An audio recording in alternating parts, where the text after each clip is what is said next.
Kathleen McClung is the author of 4 poetry collections: Temporary Kin, The Typist's Play Monopoly, Almost the Rowboat, and A Juror Must Fold In on Herself, winner of the 2020 Rattle Chapbook Prize.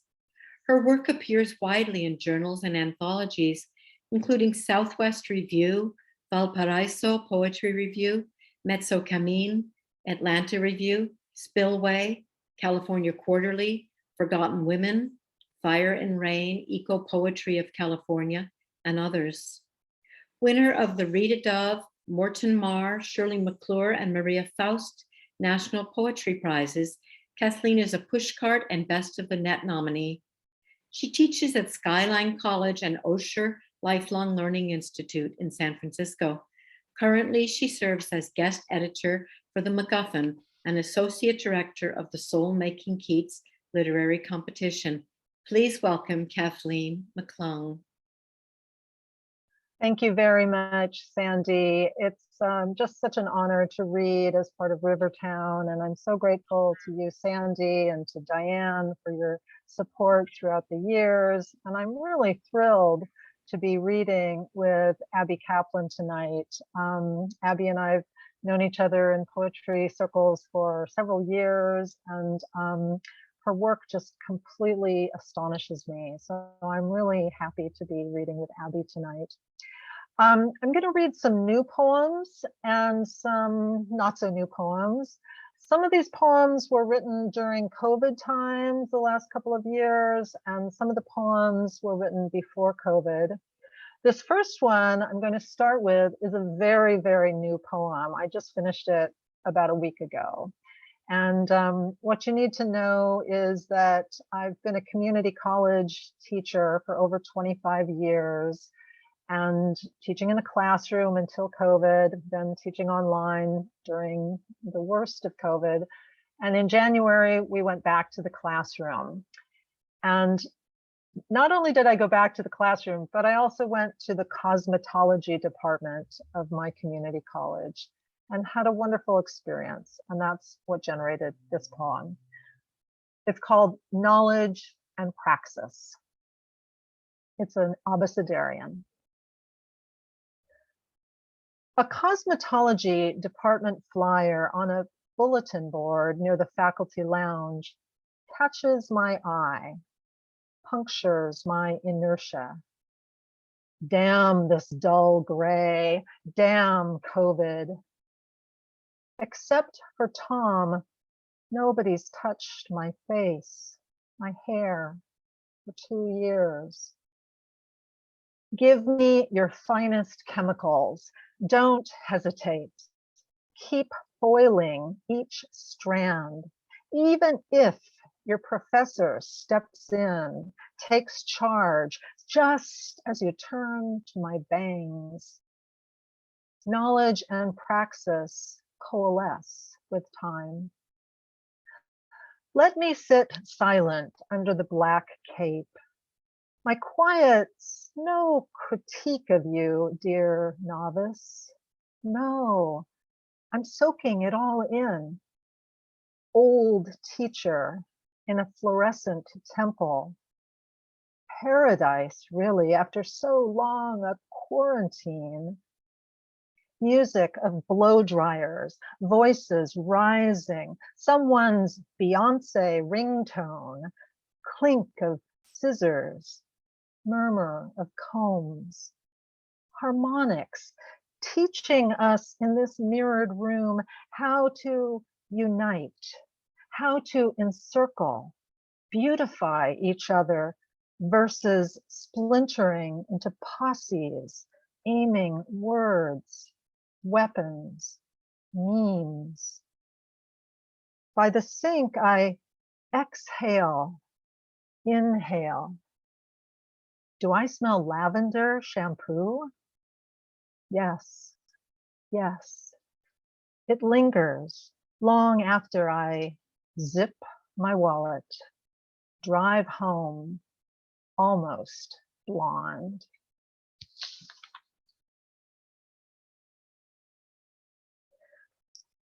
Thank you. When I was deciding what to read for today, I decided so many of my poems take place on sidewalks or parking lots. And so pretty much all the next poems are going to be set either in a parking lot or on a sidewalk, which, during COVID is pretty much where we get to go when we're outside of our homes. So this next poem is a sonnet, and it's called "To the Handsome Young Fireman Chopping It Up on the Sidewalk Outside the Cafe.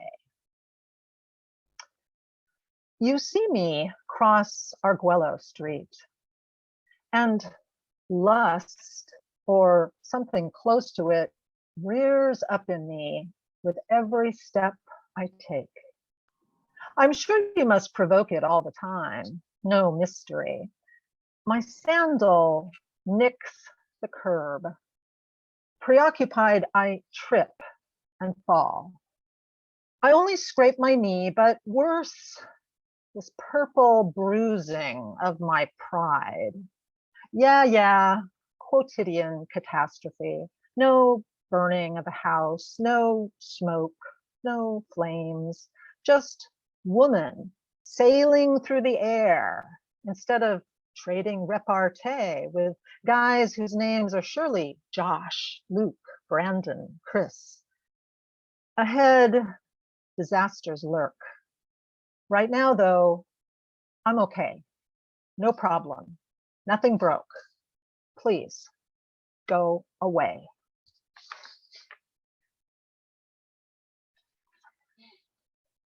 This next poem is a mirror sonnet, which means it goes forward and then goes backward in the second stanza. And I wrote this during one of the darkest times of COVID. It is titled "To the Jazz Combo Setting Up on the Sidewalk Outside the Wine Bar." Forgive me gulping down the Cabernet and asking for my check. Forgive me zipping up my coat and hurrying away. I mean no disrespect. A warm friendship, in fact, may well have formed in other falls, Novembers past, or those to come, but not this twilight on this street. The hospitals are filling, libraries all locked. We thought we'd sailed past the worst, but we were wrong. The worst surrounds us now, and I must flee musicians, drumsticks, stand-up bass. Your songs may soothe, may soar, but you're too close to me. I haven't drunk enough to keep me here. Discard my caution in our COVID year. Discard my caution in our COVID year. I haven't drunk enough to keep me here. You'll soothe, you'll soar, but you're too close to me. Musicians, drumsticks, stand-up bass, your songs. The worst surrounds us now, and I must flee. We haven't sailed past the worst. Our wrongs are filling. Libraries all locked. I thought, twilight in this street, but hospitals, November's packed. And those to come may not, in fact, be well. What forms in other falls? I mean no disrespect, just warm friendship. I zip my coat. I'm hurrying away. Forgive me, asking for my check, no tip. Forgive me, gulping down my Cabernet.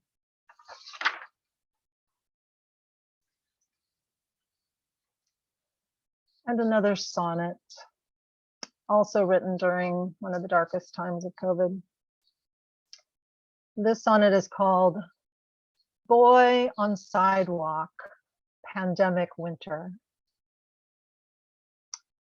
On California Street, the 2-year-old, unsteady on his feet, wants nothing more than this gray pigeon scavenging these cold, stale crumbs outside the corner liquor store.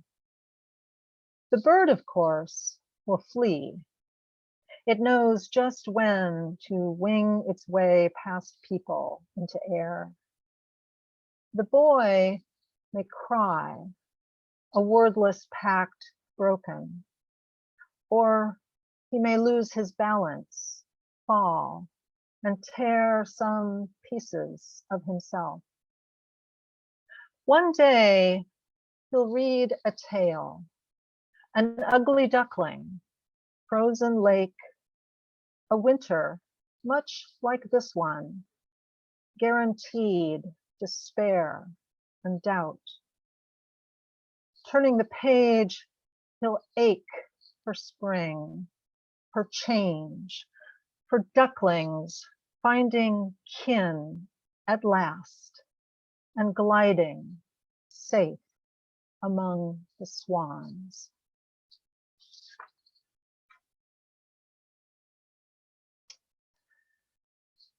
And one more COVID era poem, and then I'm going to switch gears a little bit. This next poem is a Villanelle. And we've been hearing an awful lot of sirens from my apartment window in these last 2 years. And this Villanelle grew out of hearing yet another set of sirens. This is called What I Forgot.